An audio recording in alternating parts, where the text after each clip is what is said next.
2018 number 7272, and ministerial order number M192 governing open meetings during a state of emergency, and the provincial health officer order regarding mass gathering events. Therefore, members of the public are required to observe meetings virtually and not attend in person. Question period will be suspended throughout the duration of this order being in effect. Members will attend via Zoom at these meetings, maintaining physical distancing at all times, and members of staff that are partaking in the meeting will be spread out in the boardroom as we are now. So with that, I would like to do are there any introduction related items? None from staff. None from us. So next would be adoption of the agenda as presented. Moved by Councillor Evans, seconded by Mr. Smythe. Thank you very much. Appreciate that. All those in favor, raise your hands. Just say aye. Any opposed? Aye. Seeing none opposed, that is passed. And the adoption of the minutes. Councillor Emmons, seconded by Ms. McCormick. Thank you very much. All those in favor, raise your hands. Just say aye. Aye. Any opposed? Hearing now, and we're right off into number 5. Dr. Alina Turner will be presenting on the draft review. Thanks, everybody, and yeah, glad we could still have today's meeting. It's an important one. So we are in the final stages now of work in terms of your review of the draft action plan that was created a week ago. And we're hoping for getting your feedback, whether it's up to you if you want to send it in by email or just comment directly to Doc. Some of you have already sent that in, so thank you very much for your work on all of that and your comments to what we can make those edits. And then really the conversation today is about, now that everybody has had a chance to look at the report, if there's major strategic pieces that might be missing, to make sure we flag them. And then if there's things that are needs tweaking, you don't have to take up everybody's time off this. You can just send me a note accordingly, and I'm happy to, as long as it's not taking away the gist of what we heard in community, or it's not out of whack. If it's slight tweaks, etc., then by all means we can easily do that. And then from there we do the copy editing, finalization of this, and the design work. And then of course it's the next step that we should be really concentrating on around the implementation and resourcing of the plan. So my task from the working group, and quite a bit of the work that we did in the last 2 weeks, we heard loud and clear that we needed to give really specific, next steps and actionable things that we want people to do to put this plan into action, because having lofty ideas about equity is great in principle, but where do we actually dig in and begin this work? So we've proposed and it's in the executive summary where this is all laid out. This is really just a summary of those 6 immediate next steps in terms of the call to action. So actually getting the focus and leveraging City Council and seeing whether the First Nation is able to endorse or support the plan, and putting calls to action to do the same with the other partners, so that we'll talk about that one by one as we go through this and talk about it. The Council of Champions, so establishing that long-term governance of this being the January work. At the same time, starting that incubation at the United Way, and getting that, and the timelines, again, we can argue about those. This is what we felt was ambitious but doable, but you might tell me otherwise. We may not get in front of City Council to get this, the action plan endorsement or support, whichever way we go with that. The Council of for January. The incubation with the United Way by January, or at least have that underway with the new staff. And we'll talk about the resourcing needs as well for that. The priority list startup to begin the rollout of integrated coordinated access, so having that list in place for February. I totally get there's lots of decisions that need to be made, but we need to put some timelines and some accountabilities for these things, or they just won't happen. The health and housing intervention teams funded and startup as well. So those health and housing intervention teams would actually be doing the housing and support, psychosocial health support for the priority list, and then the permanent supportive housing units funded and startup on the build or acquisitions in some cases by June. So again, looking at all the things that the community wants and needs, and then thinking about strategically where can we get the most traction and show results and get things going. Those would be my place to start for us to do this. So they're further described in the plan, of course, but those are the big 6 things. And then the other piece that we looked at, and again, just picking up on what was assigned to us the last task force, was to really spell out some of the costs and potential investors and how we might go about funding this work. So the system planner organization, the total cost over 5 years is 3.5. The cost per year is averages, and these are just averages, but just to give you a sense of what the commitment would look like over the 5 years. You can see there the cost for the operations of support, the cost for capital, the housing spaces needed, and then the cost per year and total cost. So 13 million on average per year, and then the total cost overall are 65.5 million. The investors, so folks that we could look at supporting rolling this out. For this system plan organization, it's a relatively small ask. It's supporting everybody. We could look at it as an 80-20, like we are with the provincial versus other, break down the other areas, but this might be something that could be shared across these various parties more evenly, because the cost is potentially lower, but again, this is just a place to start.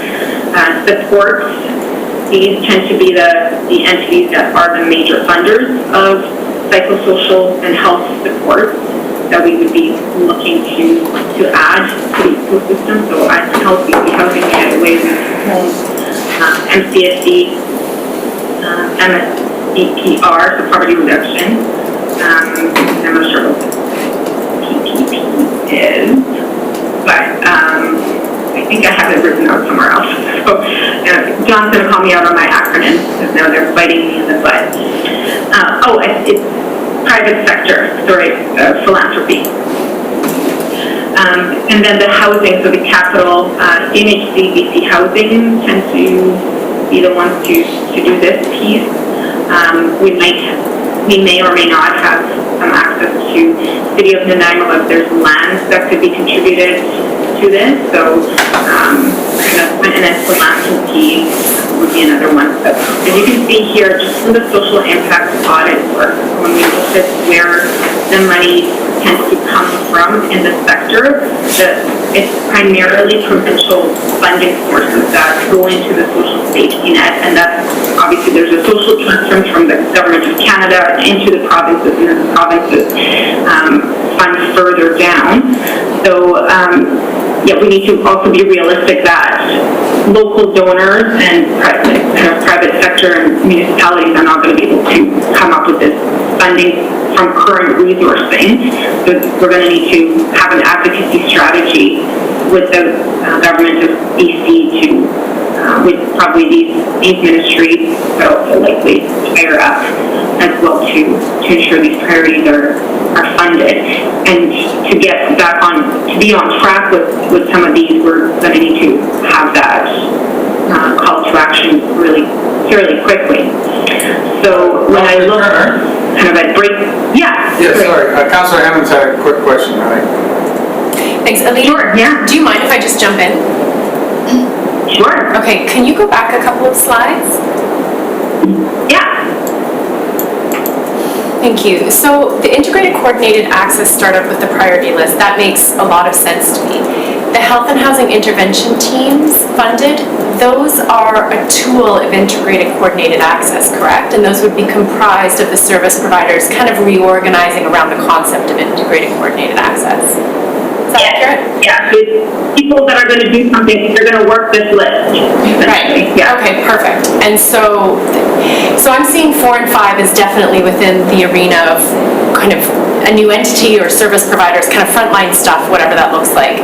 The permanent supportive housing units funded / started. Do we imagine that this new group that also manages the intervention teams and coordinated access are also going to have a role in making asks of the provincial government for the community as a whole? Or, because right now, the city does their work with BC Housing and then all the organizations do as well, and I'm just curious whether we envision, like, how, is that going to look different according to this plan?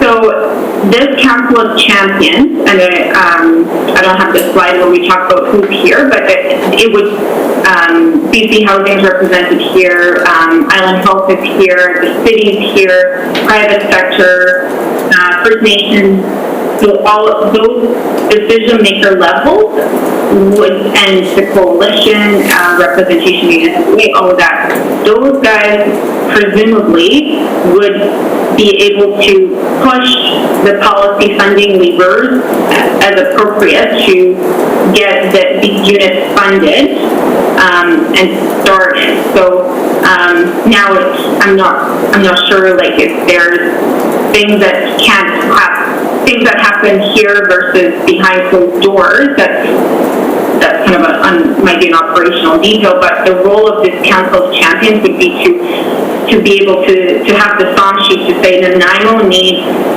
400, I forget how many units we need, but for year one, we need 90 units ASAP in year one. So we need land, and we need 13.5 million of capital, and we need 1.8 million per year of support to operate these units. So, we've got our hit list of where we can go get it, and now if these guys need to talk to each other and negotiate and but the champions are able to kind of like represent those Nanaimo needs. Okay. Does that yes, help? thank you. Yeah. And there might be a conflict of interest for one of these guys to say, actually, I can't have this conversation, I'm not at liberty, blah, blah, blah, blah. But there's still some way of coordinating these policy and funding asks that everybody's asking for the same thing that meets local objectives. Okay, thank you. Yeah.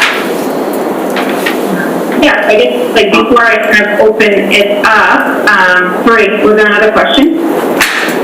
I'm not sure, I can't see anybody. Sydney? Go ahead, Sydney. No, sorry. Yeah, just if you go back a slide, I think, wherever we just were. Yeah. So that's the integrated coordinated access piece. We've got funding for that from the Fed.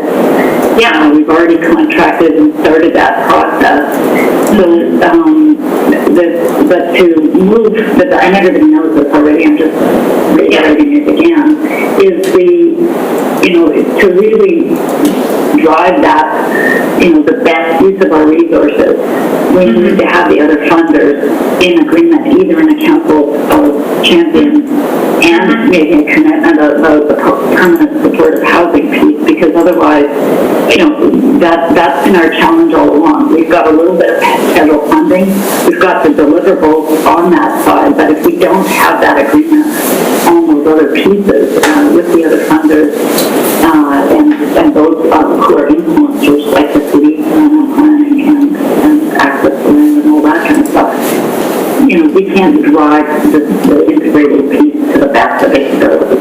So that's why I think, Aaron, your question is, you know, what's the relationship between somebody who's driving the coordinated access and the integration piece? If the other pieces aren't there, the background, that can't work, right? And so, you know, and I just in conversations with folks outside of the meeting, as we were talking it through with from the city and others, is, you know, that you know, setting up a standalone agency and funding it to do that without the other pieces, there's, you know, it's not a setup to failure, but it's certainly not ideal. So I'm just reiterating that, because the United Way gets mentioned as driving that, but if we don't have these other pieces in place, we're even on our beginning stage, we can't do the best we can on the integration. Yeah, well said, right? So you need to know, right, like, are people actually going to commit to this and commit to resourcing this and supporting this? So that's kind of the call to action. The champions established, sure, there's some governance pieces we need to make sure we do. The system planner, you're kind of already underway. This, like you're mentioning, doing a list is not a problem. But if you don't have this to enable the funding and startup of the actual interventions, then you're dead in the water. Because you can do 1 through 4 or 2 and 3 and 4, and without 5 and 6, it's not going to work. So, yeah, that's the gist of it. Go ahead, Councillor Hemmons. So I'm just playing with this idea. I mean, we had a landmark MOU with BC Housing, and that was, I think, 170? 190, and I'm just curious about if these are deal breakers, we don't necessarily pull those strings for BC Housing. So, you know, it's a constant ask and a constant conversation, but we have just been allotted a number of permanent supportive housing, and I'm worried now that you know, our next round may not be coming as quickly as we need it, and that if this work hinges on it, then we're kind of in trouble, because that's outside of our control. Well, it's the question of the receipt chart that follows it. So who's responsible, who's accountable, what is within a control? Like, if these become our targets, if you will, for the next 6 months, who's going to do what part?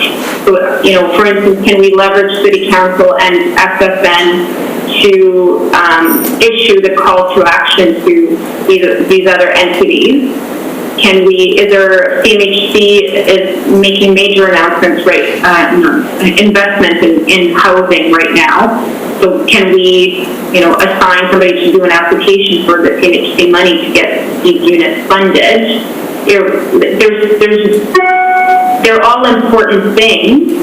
And 100%, I've been in those shoes where I don't control what government of BC does, or Alberta does, or Ontario, etc. But what can we do to get these units funded, right? So we can, for instance, do, you know, a lobbying, and council could be sending letters, First Nations could be sending letters, the coalition, like all of you can mobilize around the campaign to get this, give it the best shot you can, right? Obviously, it's going to be a strict campaign, but, you know, this might also be an opportunity to put some of these kind of lobby strategies into play. Yeah, so Alina, great points. I'm curious, because we do have the permanent supportive housing units coming online, is this 90 above and beyond what we've got, or can we use the 190 we're about to get to test all of these things? Okay. Absolutely, you can. The 90 is the minimum required to keep you on track to deal with the backlog that we modeled in your system right now. Right. So if you're already at 100, fantastic. I would say, how do we make sure that we're working off, you know, in an integrated fashion when we do placements on those lists and things like that? But I actually think that's not a bad place to be. You've got a lot more than that you need in the 5 years, so I would also not want us to stop the kind of lobbying for all of the funding that you need for the 5 years, because it might take you 5 years to get it in play. So absolutely the 190. If we can use it for the priority populations that we're talking about and build that complex needs capability and kind of the reconciliation time and trauma, appropriate approaches, and that's awesome. Thank you. Thank you. I don't think it's as bad. I don't think it's as bad as we think. Like, I think there's things already on the books that are coming through the feds and the province that Nanaimo should be pitching for. These teams, these are the ones that are going to be doing that heavy lifting with folks sleeping rough and leveraging rental market units to do placement and kind of follow-up support. So this one is like it's a relative, I want to say it's a quick win because you've got capacity in the community to do that in the rental market. So that could be something that may not be funded right now or not funded enough. So because we're talking about 140 spaces, that would rapidly rehouse a lot of folks right off the top. So this one we need to have 140 bedrooms essentially, like they could be 2 bedrooms if you have 2 people, but 140 spaces for 140 people at a time, and then about 2.7 million a year in support.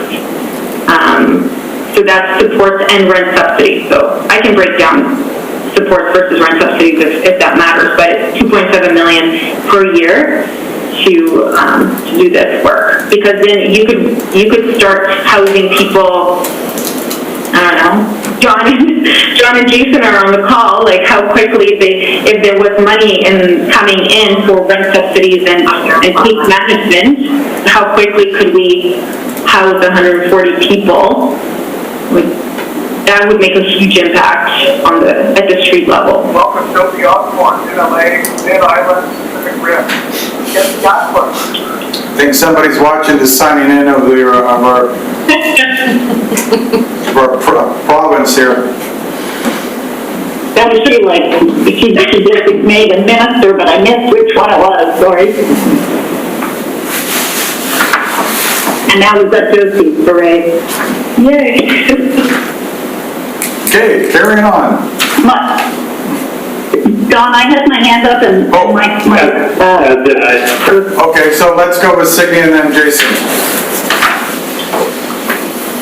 So I just, in terms of the 190 units, those are just rehousing folks who are already currently housed, unless I missed something. Is that 190 units, new units for the 450 you've got on the point hunt count? If that is the case, I'm thrilled.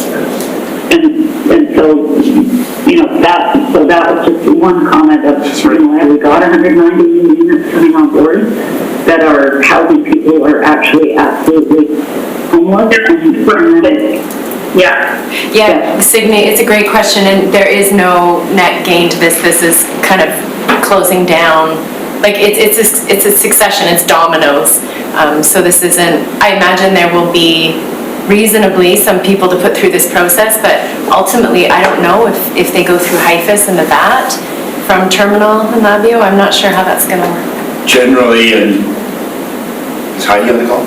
No. Generally, the intent is obviously closing down those 2 temporary supportive sites, which collectively have, I think, just under 160 units in them. So there is a net increase of 30 rooms through this. But at the same time, the numbers of people at those facilities have continued to fluctuate. People have moved out, and we even got an update this morning that some have moved on to market housing from those. So it's not necessarily all the same. There's people all the time moving into those facilities now. It's not the same original people, definitely from the tent city 2 years ago.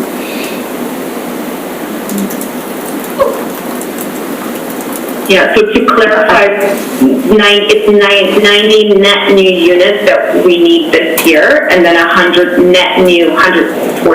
net new spaces for scattered site housing. Okay, sounds like a lot of work. I think, Jason, were you next? Yeah, and I think that's the part that I wanted to speak to was that, like, on that list of 6 things, 1 through 4 are all very important, and I think what Alina, and correct me if I'm wrong, is trying to say is those are the things that we need right now to try and keep pace. If we get them by June, which is likely not the real case, I mean, it would be ideal to get those right away, but if not, it doesn't mean, oh, we stop. We're still going to need those, and the need is still going to keep increasing. So I think what people have to keep in mind is the timelines on this. 3 and 4 on that list will help us continue to hone in and be able to articulate better and better as time goes on exactly what we need. And I think what we're trying to say is broadly, we need X amount of units, and through those 2 other processes, we'll be able to then hone in on, do we need those to go towards family, towards youth, towards the highest needs. All of those things are yet to be determined. So I don't want to, I hope people don't have the thought of, if we don't get 5 and 6, 1, 2, 3, and 4 aren't worth it. You know, all of those things are going to happen, but I think we have to keep a realistic time frame in there, because we do have to negotiate, but I think one of the problems that we've had all along is we've never been able to articulate exactly what we need. Just like we got an announcement of an ACT team. Our community doesn't necessarily need an ACT team. Do we need integrated case management of individuals? Yes, but maybe not exactly an ACT team, and that's what a thing like 1 through 4 would be able to articulate in the future, instead of just getting something that's sort of thrown at our community. So I think even if it took several more years to get more of those units, that's far from ideal. But I think the thing that we have to put up front is there is an urgency that we have to deal with 5 and 6. And however long that takes, it's going to take, but we need to coalesce and realize that we have to do it. So that's the part for me, that we can't look at it and if we haven't done it in 6 months, so we failed and all those other things are useless. This is about change for our community over time. We didn't end up in this place overnight.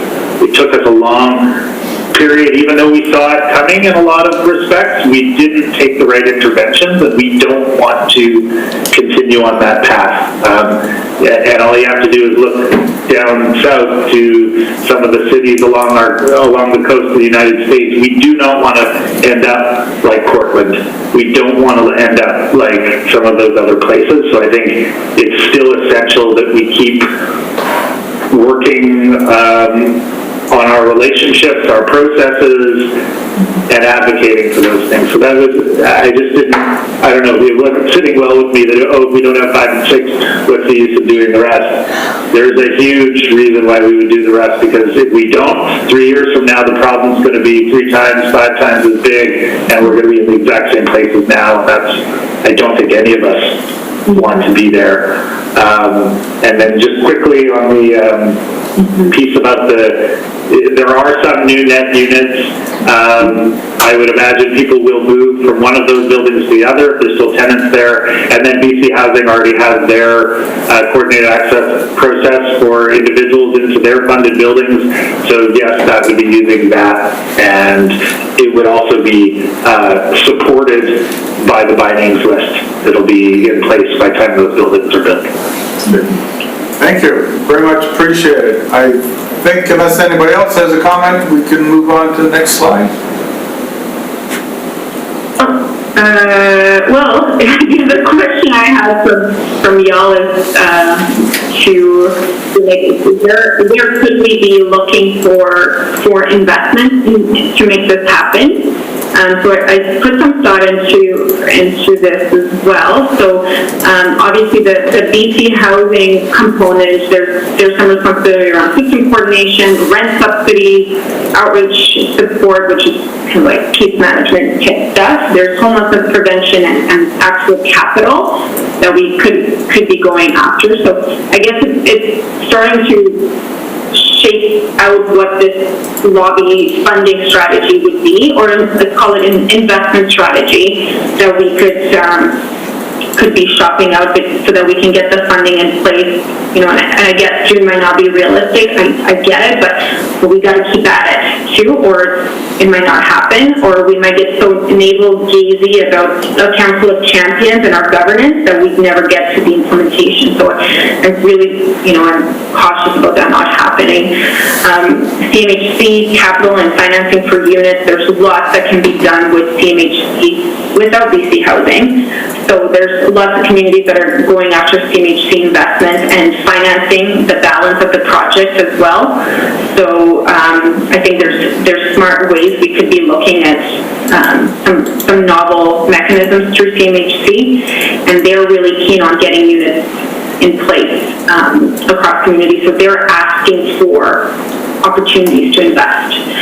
So that is another one. And they do invest in innovation as well, and as well as technology. So some of the stuff around coordination, there's some simple things that you could be doing to enable that integration to happen more seamlessly that is within scope for CMHC as well. I think Island Health. Jason has a question. Yeah. It's related but unrelated. It's not a question. Sheila Nelson is the Minister of Mental Health and Addiction. Perfect. So it's an excellent thing for our community. Yeah. It just started coming at me. No, that's perfect, because here's our list for what we might want from her. Well, let's hope she has more money than the last minister had. Yes. There's never money, and there's always money. Like you just gotta be savvy. You just gotta have a good sales pitch. So yeah. Well, so anyways, I mean, you guys all know what's in scope and where some of the budgets come from for these components. But obviously, there's medical support for complex needs and around comorbidity and vulnerable populations, etc., that are within Island Health scope. Now they might say they don't have the budget for it, and we need to do lobbying with the minister. Great. Now we literally know her name and address, probably. Mental health and addiction specialist support as well. So all of this stuff that we're talking about here in this line, where we talk about supports, these health and housing intervention teams, and then the support here for permanent supportive housing. You can do the supportive housing, or you can do the rent subsidy for complex needs without the psychosocial and sometimes medical support necessary for these populations. So that, to me, addictions, mental health, that seems pretty to fit in this bucket, or in the ministry in terms of lobbying. Yeah, and then of course you've got some challenges here around detox and treatment beds. So if people do want access to those, there's some again, listening to the lived experience, that there's capacity issues here that have been identified, and that would need some additional support potentially. And then we've got some other opportunities. You can see here, Reaching Home is here, but really, like, the money that they have compared to these other ones, the provincial ones, it's just, I can't emphasize how dwarfy it is in comparison. It's, you've seen the social impact audit. We're talking about 400 million in comparison to like a couple million. So it's just not a fair game to rely on these guys to do all of this. It's going to fail if that's the case.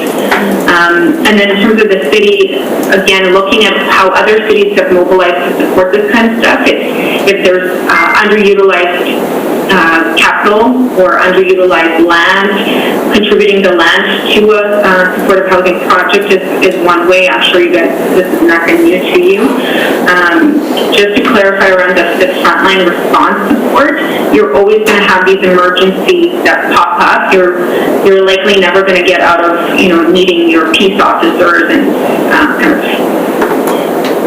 that presence with at the frontline level. So I don't want to kind of discount that's always going to probably be a role for the city, but that doesn't mean you're getting into mental health and addiction or supportive housing operations or anything like that. I think it's got to be an appropriate role for the municipality. And then we've got some of these other system players, so poverty reduction and children and family services that also provide major investments into the social safety net when it comes, and they do have expectations around system coordination and integrated services, and they do lots of investments in, what is broadly defined as psychosocial support. So that might be a case manager, might be counseling, might be child development service, or just general social work, and same in poverty reduction. And we also obviously have income supports that come into this situation. So I see, for instance, projects come together that bring income support to and kind of rent subsidies, shelter subsidies from this type of a ministry, together with CMHC dollars and private sector low-cost loans to develop projects as well, where if the province wasn't willing to play, but the city had land, the CMHC had some financing, private sector, did a reduced cost for the build. And then we had operations come from children's services and it was a youth building. So there's lots of ways to put together investment opportunities between these various players. And there's probably other ones that I don't have on this list that I should, but it's just to give you some thoughts on this. But it does require, obviously, a funding strategy that somebody needs to run. And y'all are voted on a council of champions that's supposed to do the pitching with you and the lobbying with you, and then you've got the systems planner organization that's supposed to do the background work to do the briefing notes and build the stakeholder relations plan and all of that work to open the conversations at the administration level, but then also the council of champions working at political and decision maker levels as well. Questions? Okay, that's the last one, right? There's one more. One more? Yeah, but this one was just, if anybody was asking like what we might need in more detail, but nobody has, so it's in the report. Okay, I'll ask if we can move into gallery view so I can see everybody if they have any questions. We have about an hour's left. We have to solve homelessness in that time, so I'm going to ask.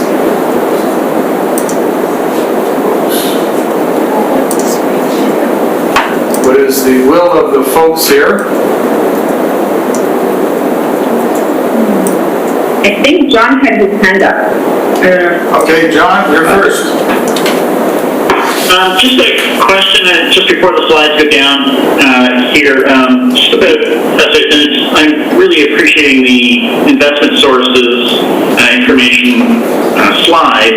Going back to the first slide related to partners call to actions, the city has identified and all the sort of significant players here. To what extent is the city comfortable with the role that's being articulated here, and other partners like Island Health, to what Alina is laying out is the interesting question for me. And what role does the city want to play if it's not that role?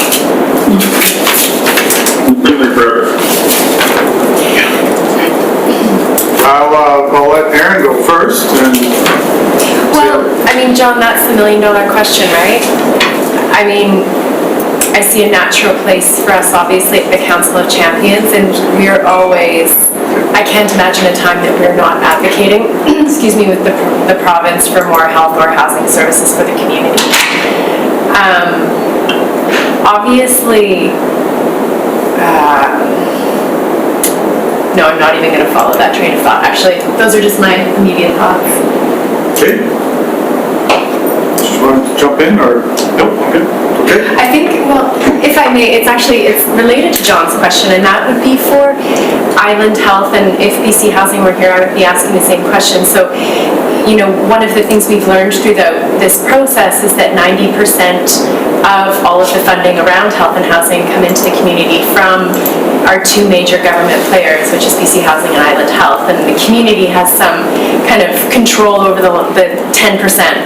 And so we can imagine any way for the city to be involved in this, but I'm curious if we're talking about changing how we triage, changing how we provide system coordination, what is the ability of Island Health as an institution to adapt, knowing that we've created a local plan, but it doesn't necessarily line up with you guys being a regional service?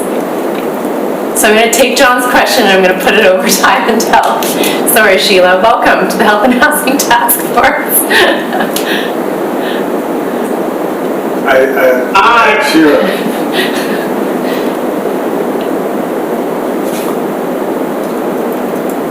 Dan, I can see you now. Oh, there you are. Yeah. Absolutely. Sorry, when you were talking there. Yeah, sorry, can you hear me now? Yep. Yes. Okay.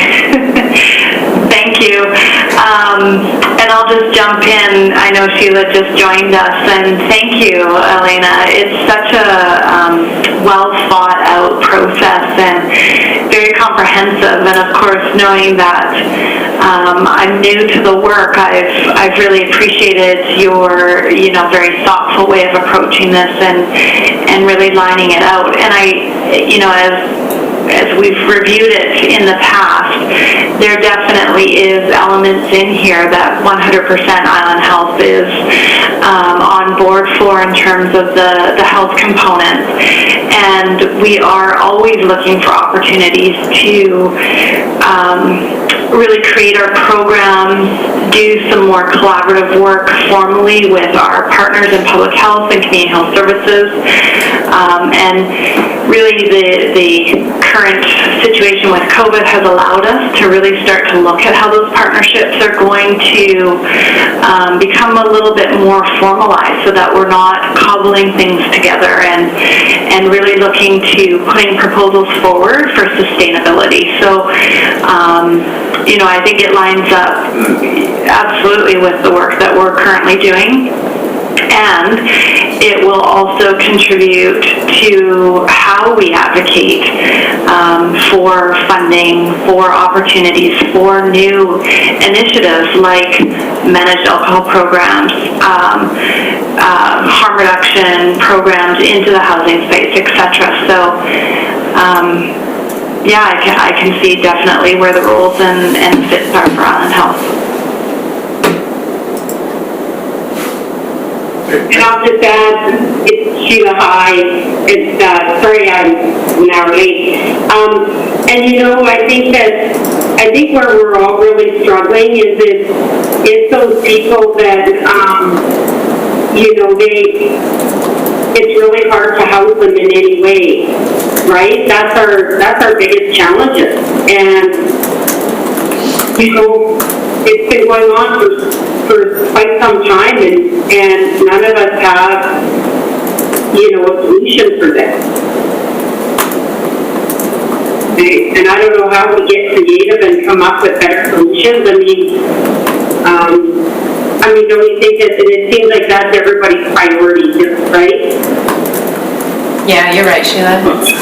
We're not the only community struggling with it, for sure. Okay, I'm looking. I think that, Go ahead. Okay, I was just going to say it'll be interesting, like I know that BC Housing is looking at a location for a navigation center, and I think that would be that'll be great if they're able to nail down a site.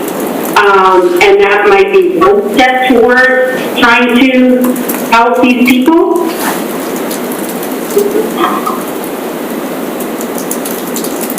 Without a doubt. So I'm looking now for some suggestions on how we want to move forward. We have the report in front of us. Dr. Turner's given her presentation. Do we want to just have people go for it? Lena, did you want to suggest something?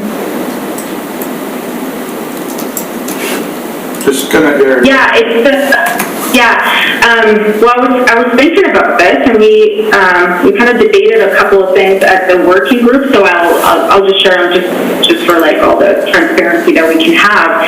But it's that first thing, that call to action part, and it's like our immediate next step. Like I think, we will all agree that the 6 priority calls to action makes sense, sounds like, but it's like, what's that third, like, what's that motion? Like, ultimately the task force is a creation of city council, so, we have an accountability to go back to city council and kind of ask for something. So could we use that to say, okay, that, we want the city to, I don't know what the right language is, adopt or endorse, and then we want city council maybe to ask administration to review the plan and tell us what the city can bring back to council, what we are going to be putting forward to this, and then we might want city council to ask these other partners to do the same thing internally, so that they assign a champions member, and that champion is able to articulate, and I'm able to bring, 19 million to this over the next 5 years in this fashion, or we've done the review, we understand what we can and can't do, and I have seen that done before, where administration will do the work to say, here's what we think we can realistically deliver from this, audacious thing. And I think it's the same thing with the coalition, with United Way. Like, if we're able to articulate, and actually put it on paper what we're willing to do for this, that's a huge step. And most people are never able to do that. And it's, even if it's not perfect, like maybe we say, like, what I can do is find you guys land for 20 units this year. I can do that. The rest, I'll commit to reviewing this on an ongoing basis and participate in the Council of Champions. But what can you actually commit to would be kind of my thinking too, and that's as far as we kind of got. But there was other people in the working group that might want to chime in. I'm sure they will. I'll stop talking now. Thanks. I'm hoping they do. Does anybody want to add to that? I'm not hearing any. Signe? Yeah, I think that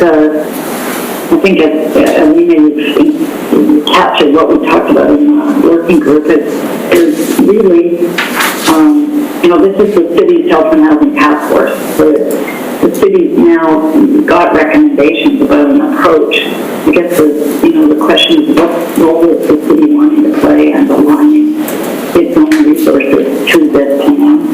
And it's the city's, again, to talk to Island Health and BC Housing in particular around what, they've had members on the task force as others have been on as well. So the question is, does this resonate with your organization, and how do you commit resources and leadership to drive this plan? And is that resonating? And if it doesn't, then we need to get feedback on the plan, because we've had Island Health and BC Housing last year. This isn't, if there isn't an interest or a capacity to commit resources to it, and a leadership council of, the major funders, then we haven't really been able to move forward. I mean, we have a regional fund, the coalition, and the CAD manage those. That's already in the committee, and we can realign it. And certainly, fit it within other pieces of this plan. That's not a question. I don't think the coalition or the CAB have ever said So those funds are here, you know, we're funding agencies, but it's a small part of it. And, you know, and yet we've got the responsibility of the coordinated access piece. But if there isn't a, you know, if we aren't actually building another 200 units, you know, to house, you know, at least half of what we currently have, our, you know, our homeless population still is, and it's a third higher than it was 2 years ago. So I guess that's the piece of we as funders and, you know, BC Housing and also the city as you know, playing that key role both on security and access to land and bylaws around land and that. If this plan doesn't resonate with those major players, we can't do that. You know, we'll implement coordinated access with what we've got, but, you know, we're still going to have 400 to 600 people out on the street, maybe a little bit better system, you know, of those who get permanent housing. You know, that would be my hope. John, did you want to say something? If not, No, I just went back on the screen so I could say yes. oh, okay, all right. Absolutely. In that case, Aaron, you're next.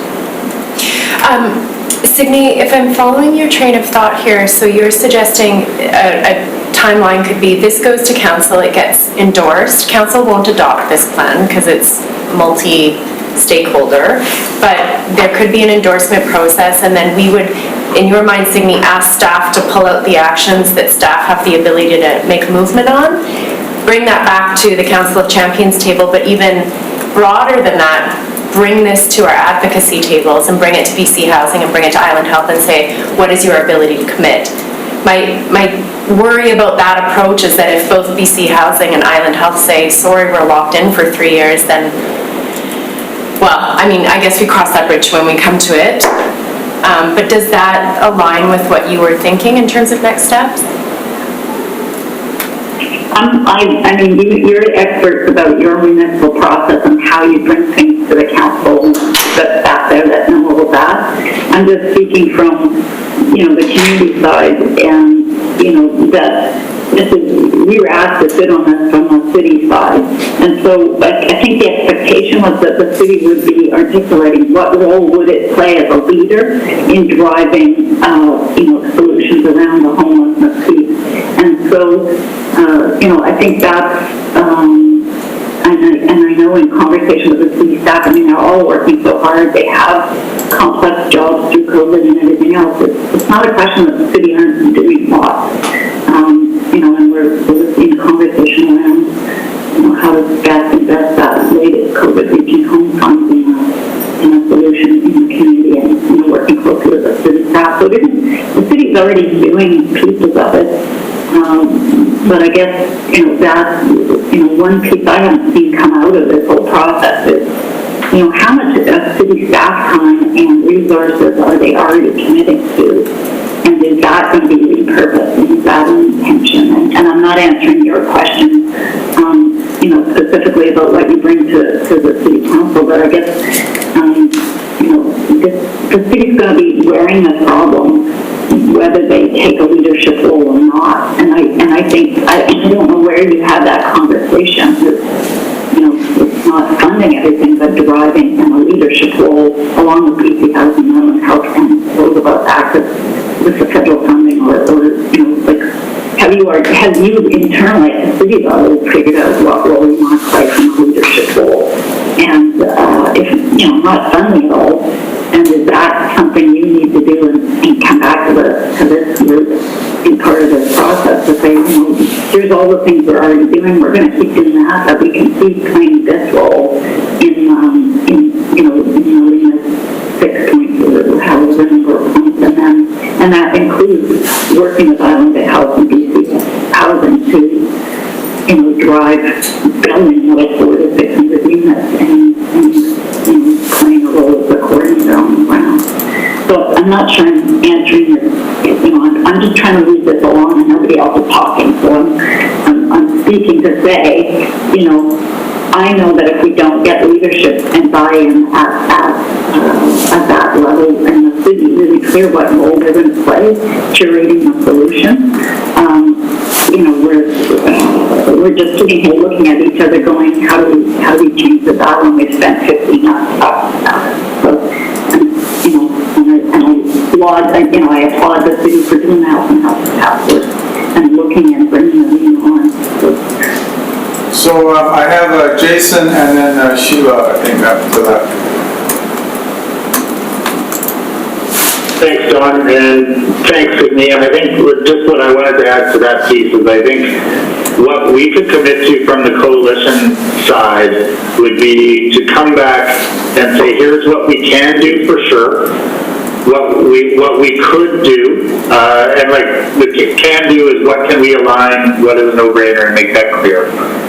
What things we might be able to do, and what parts of this conversation make sense that we commit to an ongoing process for, and I think those are the things that we could concretely do, and what I'd be doing is encouraging all the other partners to do some version of the same, because some of those things, yeah, we might be able to realign things in a hurry, there's other things we may have to go through a process, and then there are other things that might be committed to long-term budgets that we may have to wait, or we may have to wait to see what the government funds, that we might be prepared for, that we can continue to have those conversations. So rather than saying it's one group or another, like, I think we all need to do that, and what I can focus on is going back to the group that I communicate with most, and bringing back to this process clearly what we can do through the coalition, and I think that commitment to those ongoing pieces, and I think if we're also talking about this process, I think it might be helpful, and also those in the Ledge Services group, and yourselves as the chairs, correct me if I'm wrong, but if we're out of this, if we are making some sort of recommendations that go along with this report, if we could work on solidifying and confirming those, then we could come back to a meeting and make that motion, that final motion from the task force, that this is what the task force is recommending, and move that for consideration at council. So that's my part for this. Okay. And I have Sheila and then Sydney.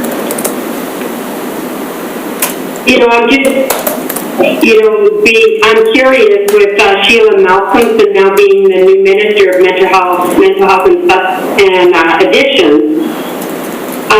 It will be an interesting time because, housing is and obviously the opioid crisis, but housing is our, largest challenge. And I think what would be helpful is for us to think about how do you support, what would housing look like for people that are difficult to house? Like, is there communities or other parts of various countries that have been successful in establishing a different way of housing? Those are things I don't know. And has that been done through this? Past several months to look at other jurisdictions. Yeah, we definitely looked at kind of promising approaches from across Canada. It's the entwinement of medical, psychosocial, and housing that's the kind of magic bullet there. So, or it's not even a magic bullet, it's just evidence-led practice, right? And that we need to do it is the problem, not that I think we know what we need to do, and we know what works from the evidence. And yeah, there's been a shift in the types of drugs that are out there for sure. So there's ways we need to tweak this clinical practice for sure. But at the end of the day, it's we need more of the right things. And we seem to be kind of bottlenecked on the really complex cases, and those are the ones that are creating a lot of those challenges. So we now have the action plan to get there, and now what's bottlenecking is the decision making on letting us get on with the work. Sorry, I shouldn't say that because we haven't bottlenecked yet, but I can foresee that this might be where things kind of slide off. Okay, Signe, then John. Yeah, I just wanted to mention, having sat on the mayor's task force as well, and those, that report went to city council, and my thoughts on moving on that, and I mean, out of that was a recommendation to have a leadership group, as well as forging an ask, basically an ongoing ask for both economic development reasons and obviously the regional hospital, the hospital ask and all of those pieces. So I think there's an intersection between those, recommendations on that mayor's task force. It's the same piece, and so I don't think city council balked at the concept of having a leadership group that had, VIU and the Port Authority and, and others, including, leadership from the nonprofit sector, wherever that comes from. And so, there was an agreement that, the city has to be clear, what are we asking for, what are we driving for in terms of improving the quality of life in our community, and that, was specifically an integration, on, the Indigenous piece, the social development piece, as well as the economic development piece. And so I guess, my question is, is it such a challenge to come from this task force to say, we need a similar kind of approach from the city level, which is we need leadership, multi-layered leadership from Island Health, BC Housing, and the city, and those of us who are also driving funding, pushing funding into the community. And are we clear on what our asks are? Whether it's provincial or, in the case of the city and those of us from the coalition making that pitch for the federal, rapid rehousing. We talked to city leaders, community leaders, and did that ask and help shape that funding cost. So I guess I'm just saying this isn't that different than what came from the mayor's task force, which was trying to address, economic, social development, and I think the city has a more comfort on embracing that piece because, it's more the comfort zone of economic development. But I think this is no different. We need multi-player leadership, and we need to be really clear what we're driving for and asking who can invest in the pieces of that. Okay, John, and then Bill. She looks a good question. In fact, as I think Alina's indicated, we do need more resource. We actually have a fair amount of expertise here. At the same time, I think we may be very lucky to now have our Minister of Mental Health and Addictions who's based here. Some funding that was announced by the provincial government was driven by, or was inspired by, the work around therapeutic community, which is an important piece in the addictions puzzle. But then the other piece of it is that Nanaimo is not doing particularly well if you look across the country at both the per capita number of people who are absolutely homeless and shelterless, and on other factors as well. So I think there's going to be a fair amount of focus moving forward, but we need the resource. That's what it is, and we need to be more coordinated in how we respond to this, because we know, to Siggy's point, that the numbers are coming, and we're going to have to address increasing numbers of people who are homeless over the next number of years. And so we can't from my perspective, we can't just sit pat and wait for, or think that, okay, we've got new housing developments coming online, that's good enough. It's not going to be good enough. It's not going to be enough. We know that already. And we do have ways of addressing and getting people housed, but we need to have as much resources as we possibly can to be able to respond to that. So I think that's the point of this, is focus on coordinating, maximizing resource, thinking about all the ways that we have to address this, and then working in fashion to make it happen. Thank you. Bill. Thanks, Chair. So I guess from my perspective as a staff member, I guess I'd want to know that the task force agrees with Dr. Turner's work. Like, are there further revisions you need to make? So I think it'd be good to understand that people are comfortable with. I understand there would be a few minor edits here and there, and I think maybe there's a period of time. I guess, does the task force want to see that document, the revised final document, in a formal meeting to sign off on it? Or are people okay with it today? I would then recommend that the report itself could be taken to a GPC meeting for just discussion and presenting it to council as a first cut. And then I think you do a formal presentation, maybe with some of the task force members, to a council meeting itself. At that point, staff could, at the GPC, could direct staff to actually talk about the implications on the city in terms of what we're actually going to be committing to in that. That would give us, if we took to a GPC in December, that would give us time to come back to a council meeting in January with here's what the implications are from a resourcing perspective in the city.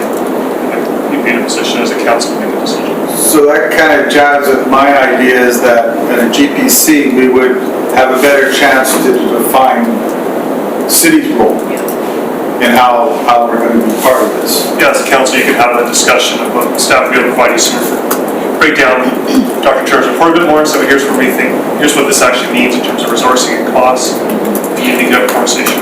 I think if I may just jump into Signy's earlier question as well as to John, what is the city's role? I think the majority of my colleagues, if not all of them, are looking at this report to help us figure out what our role is. So we clearly still need to have that conversation. So I think that timeline suits, which would mean that today we need to get through this report to ensure that we all agree that it's in a form that we want it to go to council in for discussion. Is that accurate? With the exception of a few minor... Yeah, copy editing and stuff, but like conceptually... If there's something that's clearly missing. Yeah. That you want. If there's, exactly, game changer things that are like complete no-goes or you can't support, then for sure. All right, so as chair, that would be my next question. Are there some no-goes or things that are absolutely you wanting in this report? Or another way of looking at it, does anybody have any tweaks? Or do they just like it as is? I don't want your tweets. You can send me those in person. Like I can tweet. Game changers only because I actually have lots of tweets from folks already, but they're not game changers. Like they're not changing. Like we're not going to do reconciliation or something like that. It's like okay. Yeah. If there's anything you can't live with or like massively doesn't work for you, like that I would say for sure. But if there's things that you're just like I'm here, I just get. I would hope that after 15 months we wouldn't have massively don't like it. Yeah, it was kind of easy to write because all I did is I put our PowerPoints together from however many meetings. So then the question is, go ahead, Signy, you're next on my list. I was just going to ask, for those members who aren't here today, is there a timeline of I think we've already shopped it around now, so the question, Raymond and others who aren't here, and I've got a meeting with Heidi tomorrow, I guess that's my question. Yeah, I have Heidi's comments. They were just tweaks, so those are easy fixes. There was nothing major, but I don't have any comments, and that's kind of a really important. So, today was our kind of deadline for comments, but I mean, we can extend that, make sure that we have everybody, at least confirmation that, Well, Emily lives 3 blocks from Erin, so she can pop down and ask her. Perfect. Keep your distance. So social distance masks on. Comments, please. Aaron, you had something else? Yeah, so Alina, we've talked about this, and I think I've brought it up at the table at every opportunity, and it is around reconciliation, and so I really wish Emmy were here with us, but all of the priorities make perfect sense to me because they came from the design labs and they were affirmed at the validation labs, et cetera, et cetera. The commitments, truth and reconciliation and ending discrimination, still seem like they're super blue sky things, and they're all amazing, and of course we all want to work towards them, but without actually embedding them in the work plan as the priorities are, I am concerned that it will be seen, it could be seen as kind of lip service. And I'm sorry, I'm just speaking frankly, but there's one that stood out to me. You know, in year 2, we are going to eliminate discrimination amongst landlords that prevents Indigenous people from accessing rental housing. I mean, that's a beautiful goal, but I don't think our group is going to do that. And to embed it in a plan, I think, just creates an expectation that we'll never meet. And I'm totally open to being dissuaded from my thinking here, but another one is, so in year 2, we've identified that we are going to support SNANEMO's leadership in exploring potential Indigenous cultural and healing center. And again, that is something I would love to commit to, but has this come from Chief and Council?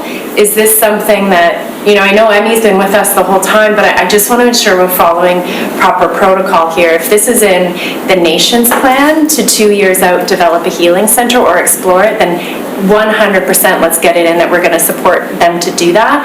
But I would hate for us to put this on our agenda and then the nation is like, wait, we don't have a healing center anywhere in our plans. And it kind of, it goes from there. Like, I really see the value in the work of this, but without actually embedding it in the work plan, like the priorities, it's words on paper at this point.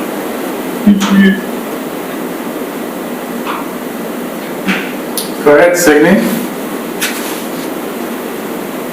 I hate to keep coming back to chicken and egg, but I think, Aaron, your comments are apt in that if we don't actually, like, it's easy to say, yeah, I like the plan, right? And Melina, we've talked about it. We've all, city staff, we've all got, we can write another plan and say, yeah, we like the plan. But I guess, the question and the chicken and egg is you come with recommendations to city council that are, here's the report, let's move on. Or is there another layer of work, which is, talking to BC Housing, talking to NAMA, talking to the various, getting, as Jason mentioned, here's what we can do from a CAB side with reaching home funds and coordinate access. Is that a layer of work that, the city curates that then fleshes out the report more prior to the report coming to the city, to the city council. And so, and that's where I'm not an expert on the reporting side and the legislative services are incredibly talented folk. But it's, I think that's our challenge, Aaron, is that we can take this report to city council, but if we haven't done another bit of deeper work, and I think it's the city's job, to have those conversations with those various players to say, what can you bring to this? What can you bring to this?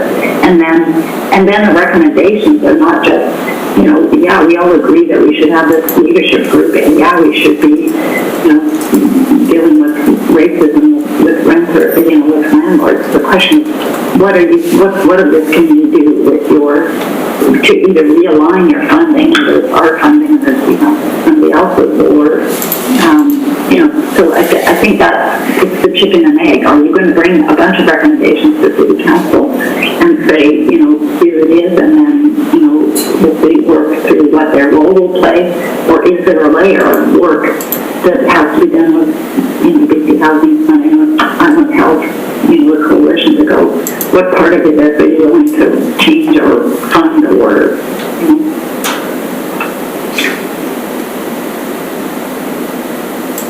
sorry to muddy the waters, I'm just trying to address what you said. Yeah, Bill, go ahead, Bill. So I guess, Chair, just my experience with this will be that in order to get BC Housing and Island Health to make any commitments to this, you're not going to get that in 2 weeks or this is very much a long process. So if you're going to wait for everyone to kind of come with their resources, then you're going to lack some momentum. I would recommend that you get the council of champions set up. At that point, people are in, and then they can start bringing their resources to the table. Otherwise, I think you're just going to be waiting for quite a while to hear back. I don't think BC Housing is going to be in a spot where they can commit that they're going to build 19 units in January. That's not going to happen. But you want them at the table so that we're having these discussions that maybe they bring in a little bit more. And same with VHAW, right? As they move their support, rebalance their services, that helps.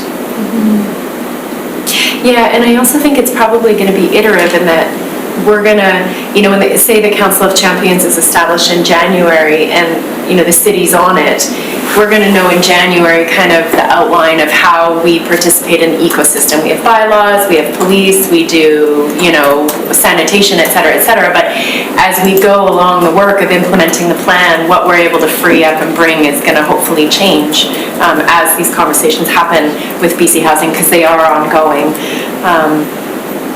So that, yeah. That was an incomplete thought, so I'm just handing it over to you, Chair. Oh, thanks.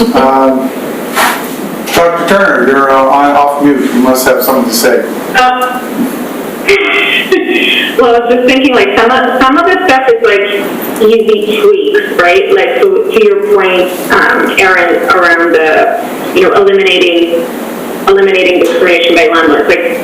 We can tweak that to say advance efforts that will contribute to the elimination of this, blah, blah, blah.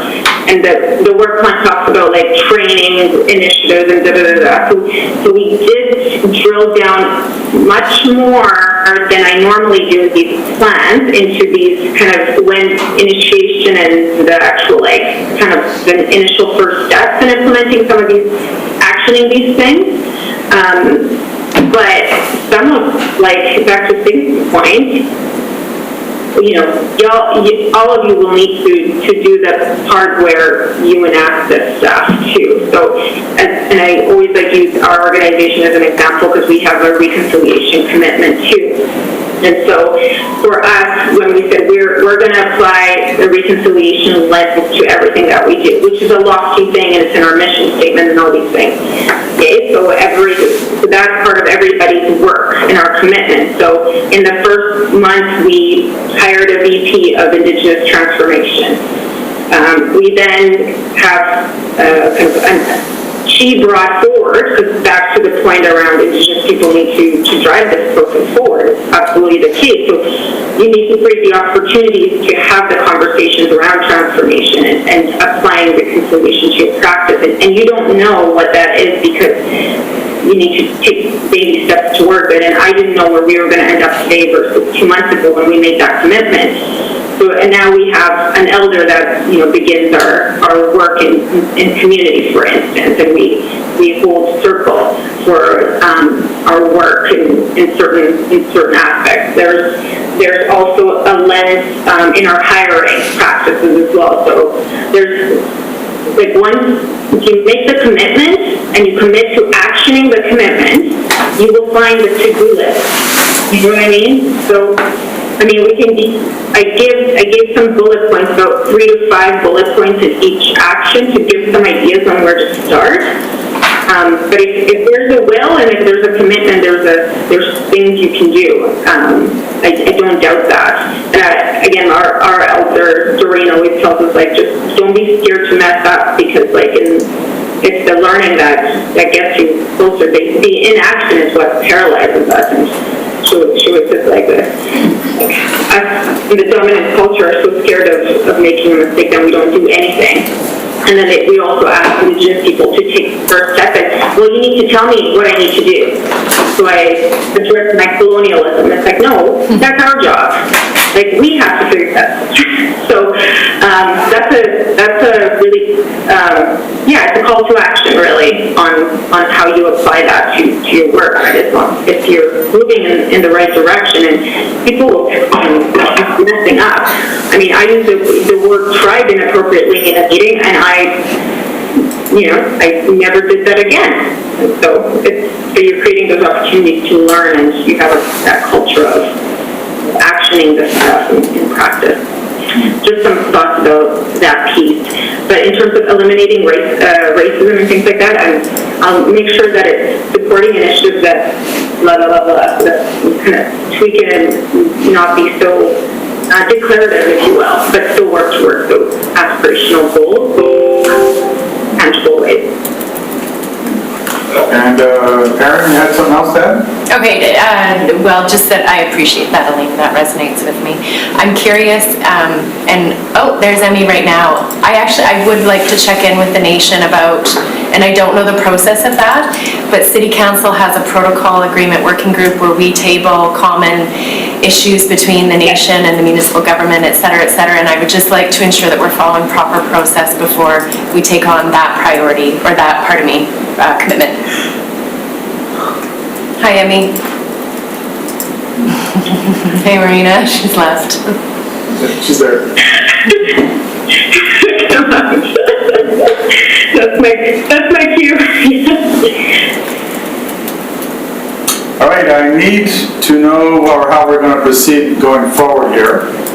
So, are there any major things that people want changed in the report as it sits right now? And if not, we will be looking to have people send in their tweaks and suggestions to Dr. Turner with the idea that we need it by when, so that we can have it at a GPC meeting on December 14th. I would suggest by the middle of next week. So would we be looking at a meeting next week? Or can we just have submissions into Alina by next week? I feel like we should make deal breakers by now. Yeah. These are tweaks. So if there's no deal breakers, and we're just looking at tweaks, and those get sent into Dr. Turner, who then sends it back to us by the middle of next week, we'll have the opportunity as council to thrash it out in 3 hours or less at GPC, depending on how many slide presentations there are. Very few, I hope. Yes? Thanks, Chair. And then at the GPC, obviously, you would make a recommendation to council, and then your task force members could come. A recommendation to endorse? I think so, though. Okay. If you're okay with it at the GPC. So if the GPC, there's some concerns, Yeah, they okay. can all send it back to the task force if council had concerns about it. Okay, so to task force members, Dawn and I will stick handle that process. It's gonna, just a succession of things we need to think about. Okay. Just a question. I have questions, all from Ledge Services. Go ahead. Just curious to know if this document would just be going, once it's tweaked, just going on as is, or is there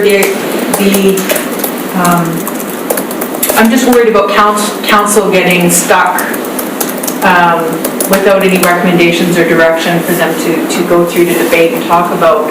So I wasn't too sure, and of course I don't come to all these meetings, so it might be missing a piece of it, but our CAO is, I think, also on somewhere there. If he's still engaged, he might have some thoughts as to how this would So I would envision that Alina would come and present to us at the GPC. We would have a good long discussion. We would go through the plan, and then Dawn and I would have prepared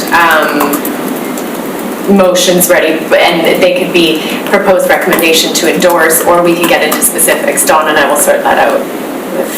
And I think we know where we're going in terms of what we want the conversation to have regarding the role of the city and that part of it. So that will all come out at that meeting.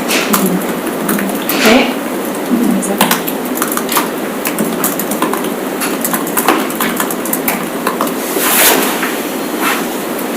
Did you ask us if we're on it? I can, yes, Signy. Sheila has been monitoring the task force all the way along. So I'm just saying, I would suggest that co-chairs have a conversation with our new minister and just talk to her about what the recommendations are. Not saying, I'm not saying that the motion to go to council or anything like that, but I'm just suggesting that would be helpful to have a conversation sooner rather than later with Sheila about, this direction. I think that'd be a great suggestion. She's probably forgot my name by now, but we'll give it a shot. For direction on the, just writing notes, could we put something in that the committee members to provide feedback on the plan to Dr. Alina by Tuesday, December 2nd? Was everyone able to hear that? Feedback to go into Dr. Turner by the 2nd? We can commit to that? Okay. And Emmy, we had a really big conversation, I'm sorry, I just jumped in. Sure, go ahead. We had a big conversation about the proposed plan and deal breakers and anything that we should be talking about as a group before it goes to council. Was there anything that stood out for you? And then I have a follow-up specific question for you.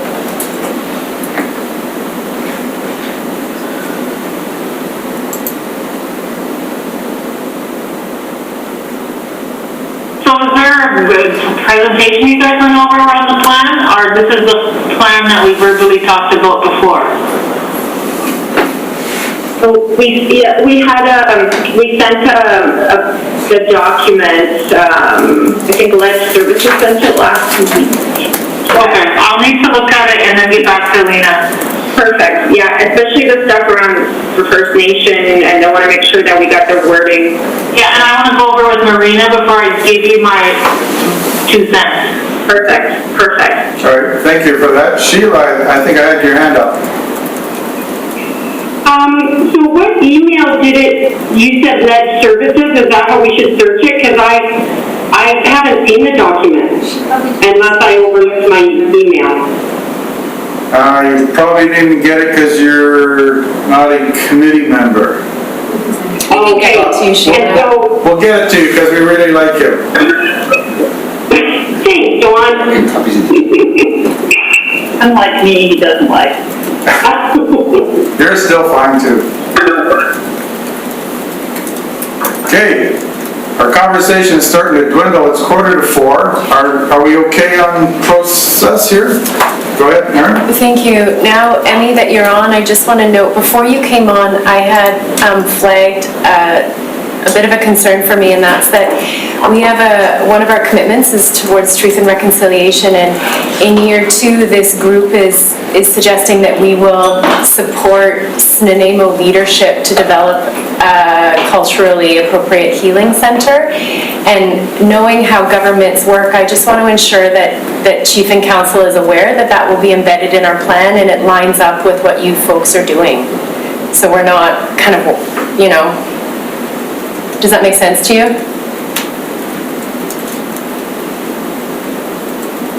Can you read it again? I actually can't find it in Ledge Services. I don't think I got it either. I just did a It's been a crazy day. Anyways, can somebody just try to get that so I can give Alina the proper feedback? 100%. And Emmy, what I can do is I can just send you this question over email so it's in your mind as you're reviewing. Yeah, let me think about it without just giving you a knee-jerk question. Thanks, appreciate that. Okay, thanks. All right. Is there any other questions or comments on how we're going to be moving forward here? Everybody's understanding what's up?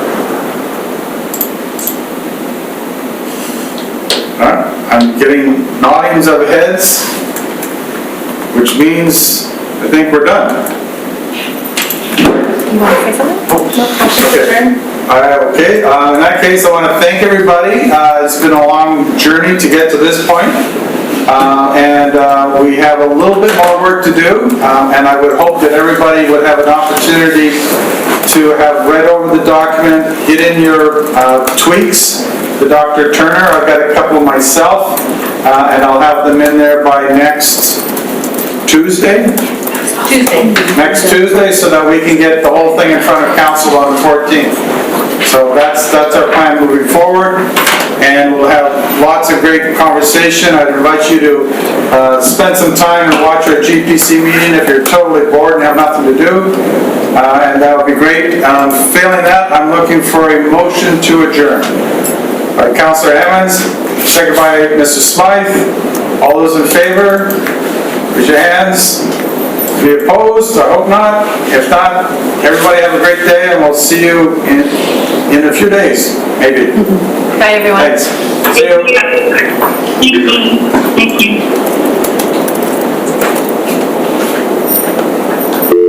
Temperature here's all. We said yo-yo. When we started, it Is looked it a like it was park got a now? park on the end of it.